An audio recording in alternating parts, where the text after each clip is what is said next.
Isang taon naming inimbestigahan si Congressman Zaldico. And here's what we found.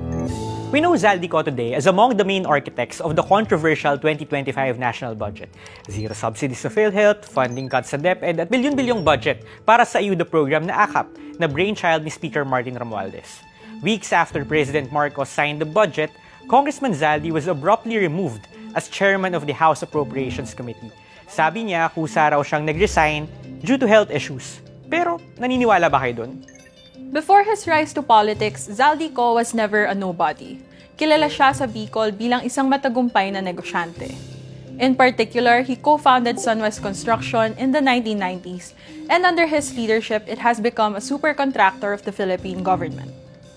Noong administrasyon pa lang ni former President Gloria Arroyo, nasa top 10 na ang Sunwest sa may pinakamaraming kontratang napanalunan mula sa Department of Public Works and Highways. Bukod pa sa construction, may mga negosyo na rin siya sa tourism, hotels, and subdivisions. Pero balot ng skandalo ang Sunwest. Kung magbabasa ka ng news archives, maraming beses nadawit ang pangalan ng kumpanya sa mga anomalya, such as allegations that it cornered projects that were funded through Congressman's pork barrel. Ilang beses na rin inimbestigahan ng Commission on Audit ang Sunwest, pero never na blacklist. In 2021, it was one of the 5 companies, alongside Pharmally, that each secured at least 1 billion pesos in pandemic supply contracts.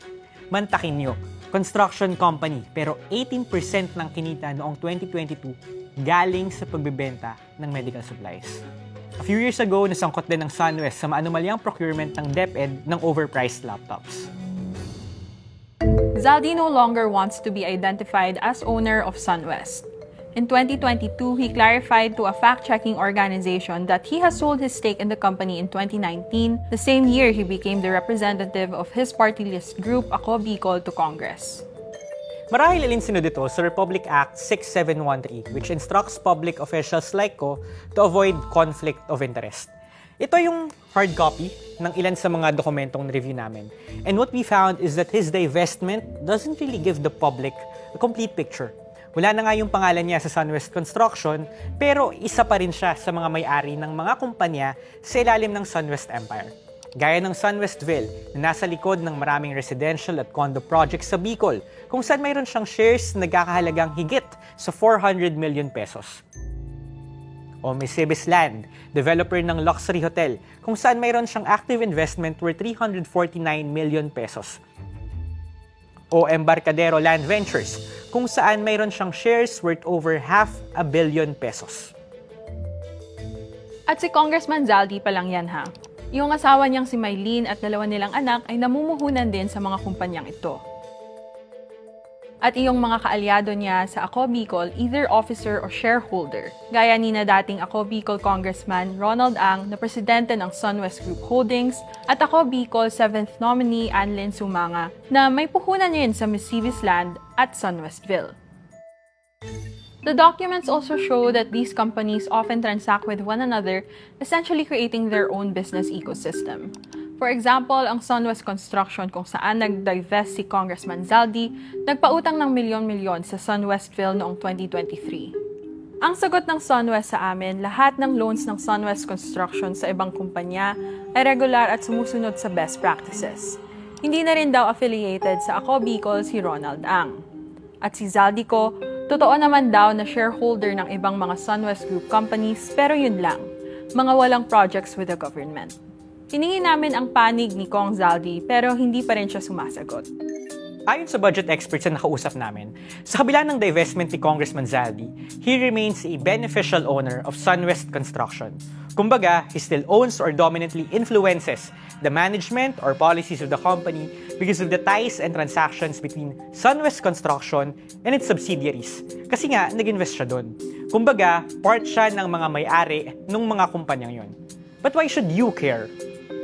Ito yung isa sa mga posts ni Congressman Zaldi sa Facebook bragging about the construction of a regional hospital in Bicol, which his PR machine said was funded through his efforts as House Budget Chairperson. Hindi naman bago yung ganitong gawain ng mga mambabatas na para muling manalo sa eleksyon ay ipepresenta sa taong bayan yung kanilang accomplishments sa Kongreso. Pero alam nyo ba, alin yung ilan sa mga kumpanyang nanalo ng halos kalahating bilyong pisong kontrata related sa proyekto? edi yung joint venture ng SunWest Construction at ng Hitone, isang kumpanyang itinayo naman ng kapatid ni Zaldi na si dating Congressman Christopher Co. Based on our research, SunWest bagged 1 billion pesos in public works projects annually beginning 2016 in the Bicol region alone. Its DPWH projects surpassed a combined total of 13 billion pesos for 2023 and 2024. Incidentally, these were years when Congressman Zaldi was the House's budget chairperson.